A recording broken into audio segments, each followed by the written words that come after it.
নমস্কাৰ মোৰ পিতৃ মাতৃসকল আৰু লগতে চাই থকা মোৰ মৰমৰ বন্ধু বান্ধৱসকল।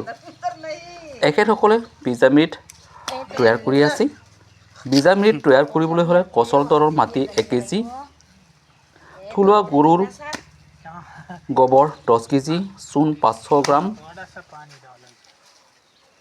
পানী 200 লিটাৰ, থলুৱা গৰুৰ মূত্ৰ 10 লিটাৰ।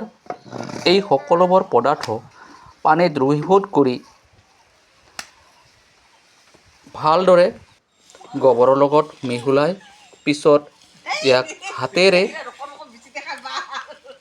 ঠিক কেক বনোৱাৰ দৰে বনাব লাগে। আৰু এই বীজামৃত 2 ধৰণে প্ৰস্তুত কৰিব পাৰি, লিকুইড আৰু এই শুকান গোবৰ। পিছত আপোনালোকে দেখি থকাৰ দৰে ইয়াত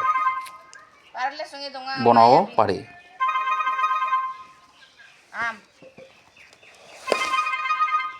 আজিলৈ মই আকৌ আপোনালোকৰ ওচৰৰ পৰা বিদায় মাগিব লৈছোঁ।